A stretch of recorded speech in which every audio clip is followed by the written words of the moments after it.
என்னது weight loss தோசையா? ஆமாம், வெயிட் லாஸ் தோசை எப்படி செய்யணும்னு தெரிஞ்சுக்கணுமா? அப்போ இந்த வீடியோ ஃபுல்லாக பாருங்கள். அதுக்கு ஃபஸ்ட்டு பச்சரிசி 1 கப், புழுங்கலரிசி 1 கப் எடுத்து நல்லா வாஷ் பண்ணிவிட்டு அதை ஒரு 2 மணி நேரம் போல் ஊற வச்சுக்கோங்க. அதுக்கப்புறமா சுரைக்காயை எடுத்து நல்லா சின்ன சின்ன பீஸாக அரைஞ்சி வச்சுக்கோங்க.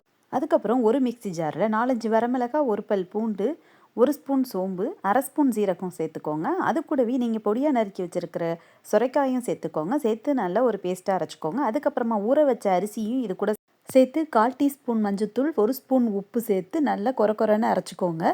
அடுப்பில் ஒரு பேன் வச்சு எண்ணெய் விட்டு எண்ணெய் சூடானதும் கடுகு, வெங்காயம், கருவேப்பிலை தாளிச்சிட்டு கிரேட் பண்ணி வச்சுருக்கிற சுரைக்காயையும் இந்த தாளிப்பையும் அந்த மாவு கூட சேர்த்து நல்லா மிக்ஸ் பண்ணிவிட்டு ஒரு 1/2 hour அப்படியே விட்டுருங்க.